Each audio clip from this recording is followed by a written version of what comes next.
And welcome back to my channel for another news time video. It was really funny because just when I was editing the previous video, there were a couple more spoilers that came out for the Avengers 60th anniversary, and today we're going to take a look at them. Starting off with this super rare figure, which is Clea, Sorcerer Supreme, who is a super rare figure with Defenders and Mystics team ability. She also has the Defenders, Mystical, and Ruler keywords, and she has a trait. Opposing characters not within Clea's range can't target friendly characters within Clea's range. So no line of fire is required to be drawn with this, and this targeting works for powers like your Perplex, Outwit, or maybe even drawing targets to make a range attack. So coming in at two different point values of 150 points or 80 points, I think this figure is really worth it. She also has an attack special and defense special. Let's take a look. The attack special, the Flames of Flatline. Penetrating Blast. When Clea makes a range attack after resolutions, give each opposing character damaged by the attack a flame token if they don't already have one. At the beginning of your turn, deal each character with a flame token 1 penetrating damage. When the character clears action tokens, remove any flame tokens. So this power really reminds me of the Alchemical Fire equipment object that came out in Future Foundation. So it's nice to see that she can do a penetrating blast and still do continuous damage as long as the flame marker is present. She also has a defense special power, stop, invincible, and super senses. So if you were to play her at 80 points, I think this is the best click that you can play her at. You still start with your running shot, your 18 defense with super senses. You still got your probability control and 3 attack, as well as the 11 attack special power. So I think this figure is really worth it. And now we're going to take a look at a couple of team up cards, but before we do so, as you know, the chasers, they do have this trait, which is the multiversal dimensions, where you can swap these Masters of Evil chasers with other Masters of Evil chasers in your sideline. However, if you're playing the team up card, this trait is no longer present, and this was actually by design. So if you were to reveal these team up cards, even though you cannot do that swapping change with the sideline, you still get these additional traits. And starting off with Ghost Goblin, as we can see, as the team up Masters of Evil Sinister Syndicate, if he is on a listed team, friendly characters have Sinister Syndicate team ability, and if they already do, when they use it, they modify their attack values by +1. That's really cool. And these team up cards actually are included in the Legacy pack, so you will get one random one if you were to purchase a brick. Now the back of the card is also the same. You still get the same powers for Ghost Goblin as well. And here's our next team up card that belongs to Mephisto, so he will lose his traits to come out from the sideline. However, you get 2 new team up traits, which is Masters of Evil Ruler. If he's on a listed team and if he would be dealt damage from an attack, you may instead choose another friendly character within range and line of fire. If he does, that character takes 1 unavoidable damage. Now this is like a super version of Mastermind that you will keep your Mephisto alive because he's at 30 points. Even though he has probability control, shape change, and super senses, 1 hit may potentially kill him. He also has another trait, Team Up Masters of Evil and Monsters. If Mephisto is on the listed team, when a standard character is KO'd, you may heal a friendly character 1 click. And this healing happens anywhere. You don't have to be adjacent, you don't have to draw a line of fire or anything like that. And the cool thing is, if you're playing a team Masters of Evil, you actually get the benefits of these 2 traits. Now the back of the card is also another trait, which is Team Up Deity Mystical. If Mephisto is on a listed team, when a friendly character within range and line of fire makes an attack, Mephisto may replace a die in that row with a 6. If he does, after resolutions, deal Mephisto 1 unavoidable damage. This is a way for you to potentially get your critical hits or your doubles, and being able to manipulate dices like this is really good because all these dice manipulation where you do the replacing happens after all rerolls.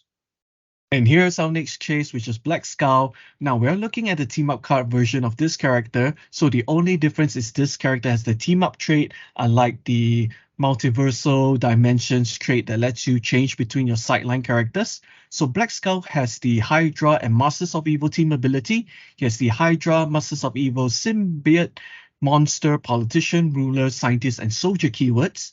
Now this version has the team up Hydra and Masters of Evil. If he's on the listed team, friendly characters have Hydra. If they already have Hydra, they can use it while targeting true characters. He also has another trait which is Symbiotic Fusion, Plasticity, Super Senses. If he is within 4 squares and line of fire of an opposing characters, they can't be targeted by range attacks. Now this trait you can see quite commonly found in one of the more recent symbiote characters such as Venom Rogue. So Black Skull comes in at 2 different point values of 100 points and 50 points. And he also has a movement special power. He has one more trait, which is Leadership Shape Change. When Black Skull uses it and succeeds after resolutions, you may generate a War Machine Bystander. And we can see over here, the War Machine Bystander has 4 range, Masters of Evil. He has 4 movement, 10 attack, 16 defense, and 1 damage. It has Sidestep, Energy Explosion, Toughness, and the Giant Size symbol. So this Bystander figure can also have Willpower, rolling at a success from 3 to 6. Special movement power, it is Charge, Flurry, Stealth, and a Giant Reach of 2. So coming in at 100 points and 50 points, I think both values are, pretty playable. I'm tending to lean towards the 50 points so that you can open immediately with the Exploit weakness. You still get your Charge and your Flurry. What an amazing figure to have at 50 points only.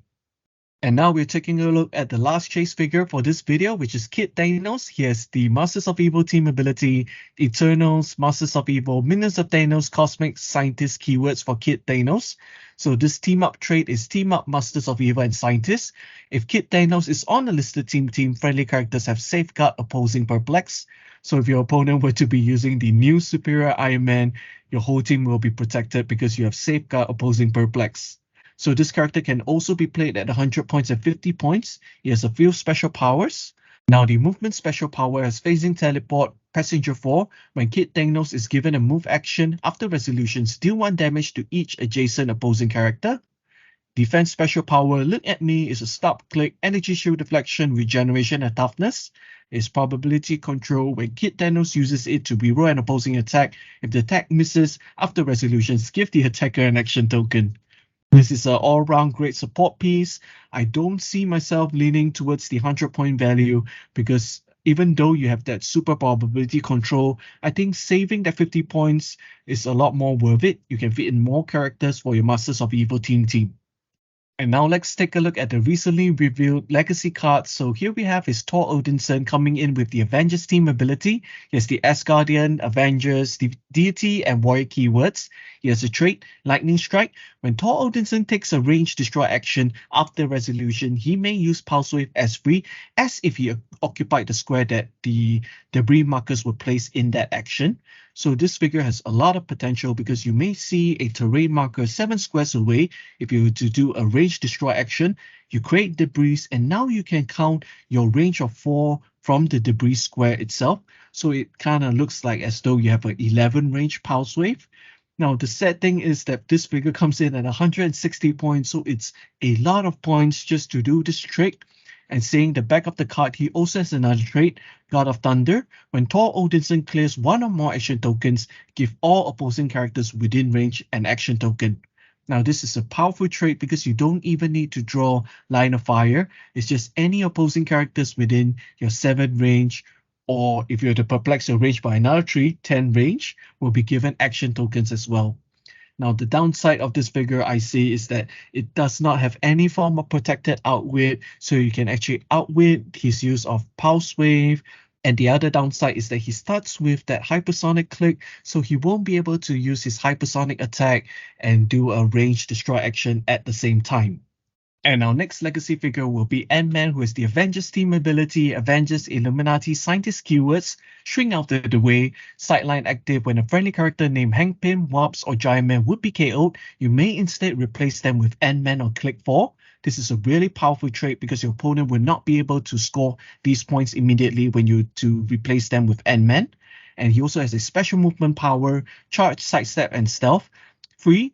Choose an adjacent character. That character gains tiny size or giant size until the beginning of your next turn. Now, if you can always change to tiny size so that your defenses will get +1 through range attacks, or if you change it to giant size, now you gain giant reach too. So you got a lot of flexibility with that, and you can only pay him at 50 points or 25 points, but I think straight away you're going to keep him in your sideline and bring him at a click 4. And speaking of Wasps, here we have his Wasp Legacy card, Bioelectric Sting. Incapacitate, when she uses it after resolution, deal each hit character 1 penetrating damage for each action token on them. Coming in at 40 points with tiny size, 6 range and flight. I think this is a very nice figure for your Avengers team. And now that you have her in your main team, do consider having that Legacy Ant-Man in your sideline. Just in case Wasps were to be KO'd, you have a chance to maybe prolong the point scoring with that Ant-Man. And our next legacy card, Ultron, coming in from the Infinity Challenge set, the very first set of HeroClix. Ultron has the Masters of Evil, Cosmic Energy team abilities, Masters of Evil, Robot and Ruler keywords. He has a trait, Commanding through the Hive Mind. Mastermind, when Ultron uses it, friendly characters with Ultron in their name are considered adjacent. Wow, so this is a map-wide Mastermind ability. Now, Ultron can use all standard powers other friendly characters with Ultron in their name can use, within range can use. So this trait works with maybe your Ultron Infinity or your Ultron Pym figures that were recently released. So now Ultron can also use their powers as well. And Ultron can draw line of fire from other friendly character with Ultron in their name. And when he does, he has a maximum of 3 range. So you can always send an Ultron drone all the way to the other end of the map, and this Legacy Ultron can still draw line of fire, and he can count range 3 squares from them. So now this Ultron is coming at 150 points with 10 range, triple lightning, 12 movement, 14 attack with energy explosion, 18 defense and 3 damage. This Ultron also can fly. This is a beautifully designed legacy figure. And let's take a look at the back of the card because we are not done yet. I was created to replace you. This trait grants leadership. When Ultron uses it and succeed after resolutions, he may generate an Ultron drone from this Avengers 60th set. He has one more trait. Ultron can reduce penetrating damage, and once per turn, when another friendly character with Ultron in their name is KO'd, roll a d6, heal Ultron equal to half the result. So if you were to encounter this Ultron, I would suggest you focus on destroying those smaller pieces of Ultron. Try to take in this damage from this Ultron Legacy, and I think that's the way that you can survive against this figure. And now let's take a look at the last legacy character for today, which is Iron Man and War Machine with the Avengers team ability, Avengers, Illuminati, Stark Industries, Armor, Celebrity, Scientist, and Soldier keywords.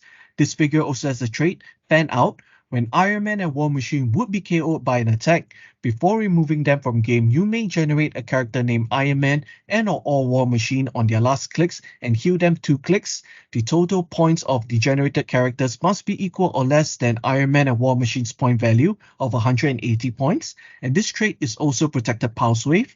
Now, this figure also works the same way as the recent Avengers Prime figure, where you don't have to look into characters in your sideline. These 2 figures, Iron Man and War Machine, can be from out of the game. And I think they designed it this way so that you can use the new Iron Man Prime as well as the War Machine Prime in your configuration of your teams as well. Now, this figure at 180 points is quite heavy, so let's take a look at what he does. He has the improved targeting, hindering, and can shoot while adjacent. He has 9 range, triple lightning, flight as well, and he has a couple of special powers. Let's take a look at the traits. Reactor at full power, which is willpower but succeed on a roll of 3 to 6. When Iron Man and War Machine uses it and succeed, they may heal 1 click. We have another trait, Laser Defense System, which is traded energy shield deflection, and this power is protected outwit. And our special power, which is Cover Me, No You Cover Me, hypersonic speed. When Iron Man and War Machine uses it after resolutions, they may make an attack. So unfortunately, this special movement power happens on click 4 to click 7, so you won't be able to do that multi-attack just at the beginning of this character. But I think at 180 points is quite costly, but maybe you can look into the potential of what characters that you can bring in for War Machine and Iron Man. And even if you were to lose these 180 points, you may still be able to get back those points with a devastating character such as War Machine Prime. I do hope you enjoyed another edition of News Time, and if you could, give me a like, share, and subscribe because it means a lot to me and it will really help my channel grow, and I hope to see you in the next one.